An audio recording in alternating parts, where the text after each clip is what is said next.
to addressing an envelope? Well, today we're going to talk about it.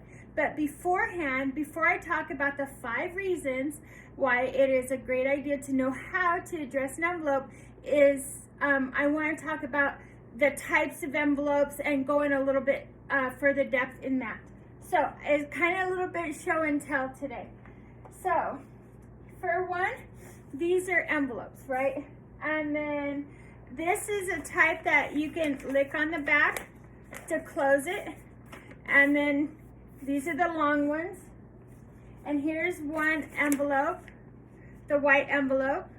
And this one, you could peel it to close it. See, you could peel it to close it. Okay. Then, so these right here are like the 4 1/8 by 9.5 inch. And then these right here are the 3.63 inch times 6.5 inch ones. These are smaller ones. So you can put smaller papers in here. And then when you address an envelope, just remember, well, if you can, if you remember, but if you don't, no big deal, it's okay. But you address it on the front side, not the side that you close your envelope.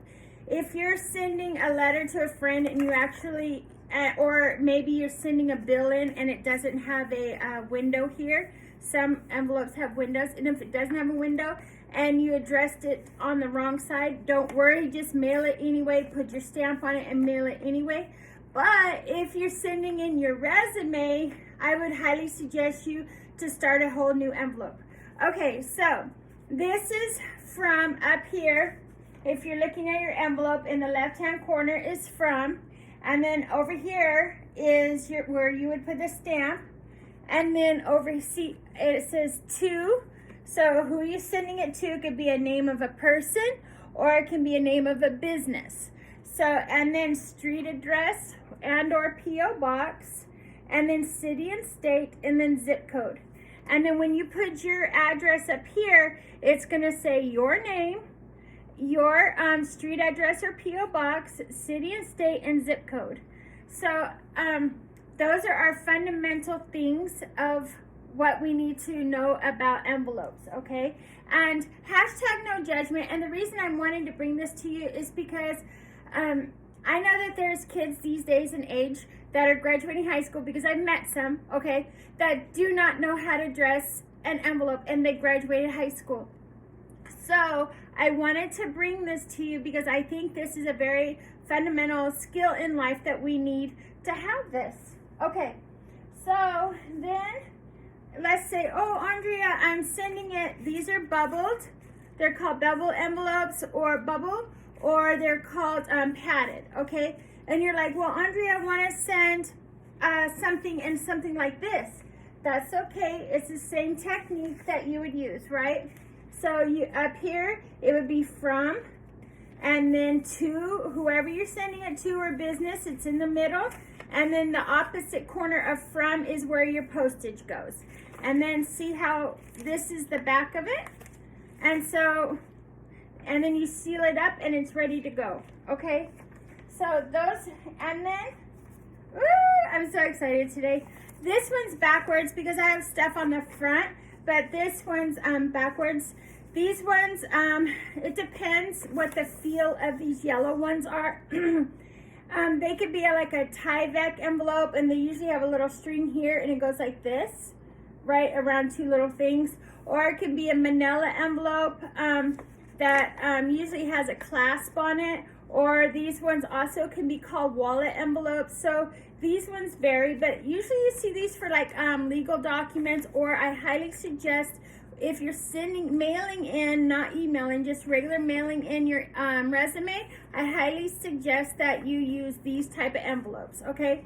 And they come in a variety of colors. Okay, so what are the reasons, Audrey? What are the 5 reasons? Okay.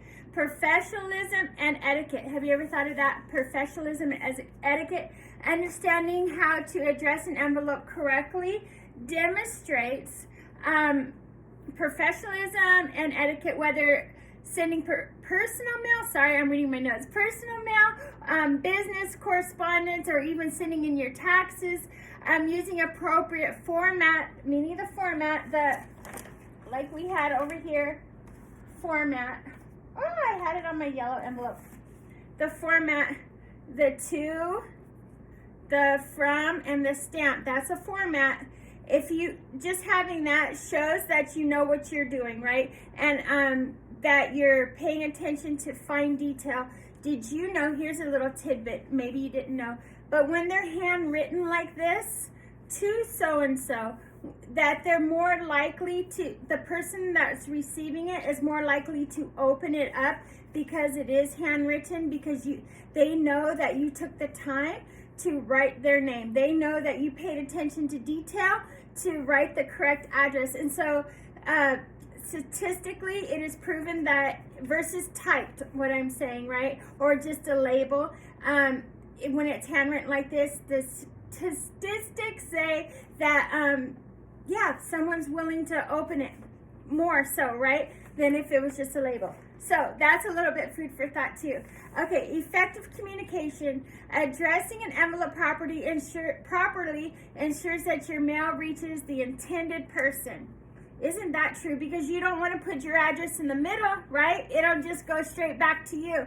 So I've even, so they don't send it back. Either don't put a name up here or put their name up here as well, on both places. But don't get it confused. Technically, yes, you put your name, address up here, and then the person is in the middle. Okay, so you have to make sure that they get it, right? By following the standard format, you help the Postal Service process to mail efficiently, right? And it also, it lowers the risk of something getting lost in the mail as well. If it's not returned to you, but at least, I think it was like years later, I don't know, I think I seen it on the news a long time ago. It said that something got lost in the mail, and then years later somehow it ended up at that address where it needed to go, but somehow it got lost in the mail. I don't know what happened to it, but thank goodness whoever filled it out, the envelope right, that person finally got it, even though it was years later. Okay, so that's number two. Number one is professionalism and etiquette. Number two is effective communication. Number three, personalization and connection. Handwritten, oh, right here. Handwritten envelopes in particular add a personal touch. It's also like, sometimes I put have a great day or a smiley face or something like that, or maybe even like a little sticker, like of a flower sticker or some kind of sticker. It just shows your personal touch when you write these things. So personalization and connection. Knowing how to address an envelope allows you to personalize your message, making the recipient feel valued and connected. And I know that it's so true because I used to get a lot of letters with my marriage that I was in a long time ago. He was always in prison, right? And he would draw beautiful like flowers and artwork, and it took him, I know it took him a long time, so it really warmed my heart to get envelopes and stuff like that they were just simply beautiful, all the different artwork on it. So it does show your personalization, and it shows the person getting the letter that you care, right? Just even if you don't do art and you just write the address, just handwriting it shows the person that you care. So number 4, enhanced marketing strategies. In direct mail marketing, use handwritten addresses, envelopes can significantly increase, this is what I was talking about, open rates and engagement with your audience. Understanding how to address envelopes creatively can make your marketing material stand out and leave a lasting impression versus just sending an email, friend. If they, because how many of you pay attention to every single email? But what you might be more likely to actually look at an envelope, especially if it's handwritten to them and it's not a bill, right? And when it's handwritten, they will have a tendency to more so open it. It's not junk mail, it's not a bill, so they're more inclined to open it. Okay, Number 5, social grace and cultural awareness. What? When just by addressing an envelope, knowledge of proper envelope addressing reflects social grace and cultural awareness. It shows that you are mindful of traditional practices, and respect formalities, which can be important in various social settings. I would have never thought that. By mastering the art of addressing envelopes, you not only ensure the safe delivery of your mail, but also convey professionalism, and which that's what we want to do, thoughtfulness and attention to detail in your communication efforts. So, with that said, I'll go over one more time what the 5 are. Professionalism and etiquette, number 1. Number 2, effective communication. Number 3, personalization and connection. Number 4, enhanced marketing strategies. And number 5, social grace and cultural awareness. All right, my friends, share this video if you think someone would like assistance to learn how to address an envelope. All right, everyone, I wish you a wonderful day, and I will see you on the next video.